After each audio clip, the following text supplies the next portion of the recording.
Deep in the shadows, I know it's hard to put one foot in front of the other. Hi guys, welcome to the channel C Chronicles. Here I post fragrance related content on this platform and would very much appreciate you subscribing and joining this family. Also remember to like and share. It helps with the growth of the channel. Now for those who are returning, thank you so much for coming back. I'm going to do a comparison of Lactia Divina by Paris Corner, and I'm going to compare it with Her Confession by Lattafa. Both fragrances drawing inspiration from that Blanche Betty. Lactia Divina is in the Tuscan bottles of Paris Corner, and the Tuscan bottles are like this. They're just different in color. They're the fun bottles. There's an orange one, but they're like the fun colored ones, right? So we're going to start with Lactia Divina, simply because it's the new one in the collection, and I do have a full review of Her Confession. This, guys, is a sweet powdery scent with a lactonic feel that you're going to get almost immediately there. And that lactonic feel, just by smelling it like this, kind of vibes as though you opened a tin of powdered milk. Okay, if you are into the Nestle milk, Nido, or baby formula, all right, I know this is ridiculous, but I'm trying to give you a mental shortcut. If you open that, just put your nose to it, that milky thingy is exactly what you get from here. So that's how the milk interprets, almost like a powdery a powdered milk. And this is certainly on the electronic side, guys, because of that.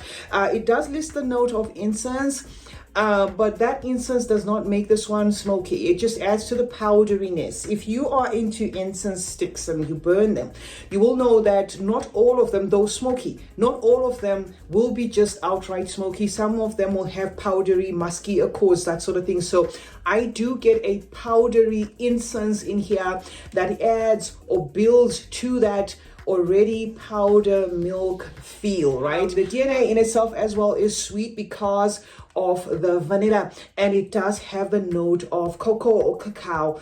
I like when the cacao gets into the mix. I feel this is where it actually differs from this. And if I hadn't tried this one, I would have said this is very close to Blanche Betty. But now that I have Lactia Divina, I'm going to say this one is at par with Blanche Betty, while this one feels more of a twist. Why? Because when this cacao gets into the mix, it kind of muffles the florals, becoming sort of like a powdered milk with cacao accents.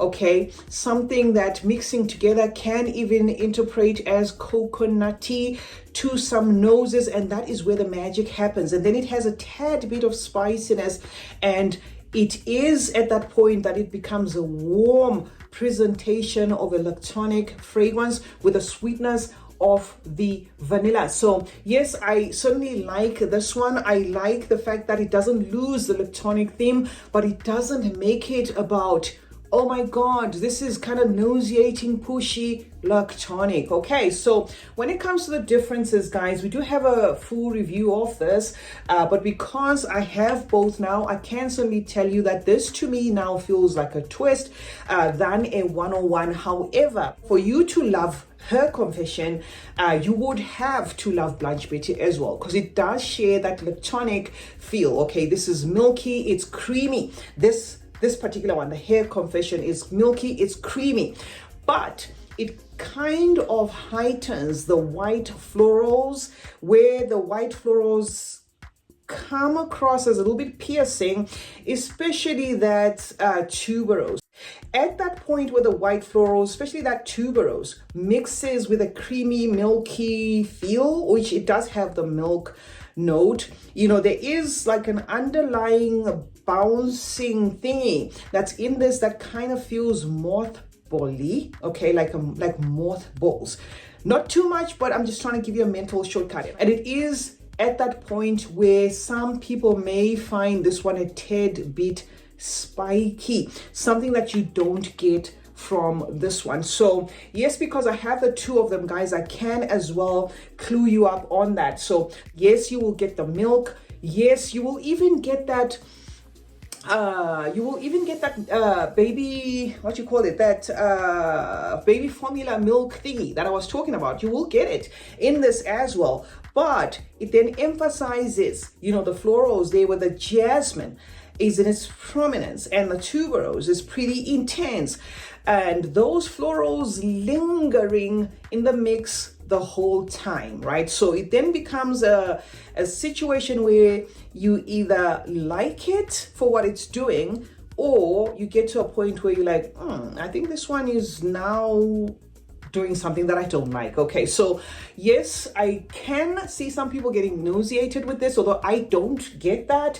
I like it, but it is the sort of fragrance that I cannot wear all the time. I have to think of when I, you know, want to wear this. I find myself carrying this one easily in cooler and cold weather than in the heat, because in the heat it can become too much, especially when it's super hot and you're sweating and stuff. It can become, you know, so much, and then ends up being like a push and pull between the florals and milk. And if you can just imagine, you know, using your mental shortcut, if you can just imagine flowers and milk, it can sort of like be a little bit on the weird side. So that's the only con to this, but as a standalone, it's still a good fragrance.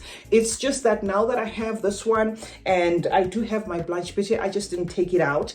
Now that I have the Lactia Divina, I would say, yeah, this one does interpret that Blanche Betty pretty well, and it is also a little bit safer there in terms of how the florals are in the mix. Okay, now, both fragrances are going to give you a musky accord there in the end. Both fragrances are also going to feel powdery, as I said. Both fragrances are going to vibe in, you know, like having that powder milk, you know, to an extent. There's going to be wafts of what feels like a coconut in here. Some of you guys may even get a milkshake thing, you know, happening in here, but I don't get that much, you know, I don't get that much. But yes, the milk is interpreted in both, and because of that, I'm going to put them at gourmands. Okay, so if you are looking for an outright Blanche Betty clone, then you may want to start with Lactia Divina, depending on the price. But of course, nothing beats the Lattafa presentation. So if you want something that's just going to stand out there and you're into more is more, then, you know, you can purchase this, but make sure that you won't have a problem with the way the florals are mixing with the milk. Alternatively, of course, you can purchase some of the decants of these fragrances to try them before you go full on, you know, in case, you know, you want to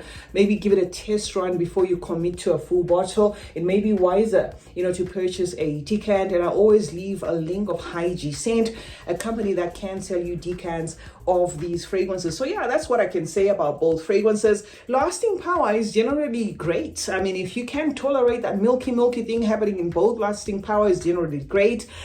This, I'm going to put it about maybe 6 hours for now, but it does have the potential to stretch. So lasting power for this could be better, but remember, they both have that milky accord, and you have to like lactonic fragrances for you to appreciate both. I'm going to pin the review for this one, the full review for this one, where I did give you a review of this. I'm going to drop it in the I'm going to drop it in the description there, and you can maybe watch the full review of this if you want an extensive review of it. Both fragrances can be worn all year round, although because they are milky, it might be wiser to wear them in cooler weather, in cold weather, and if your nose can carry them, then you can possibly wear them even in the blazing heat. C Chronicles is my name. Thank you so much for joining me today. Let's meet in the comment section where we discuss more about fragrances.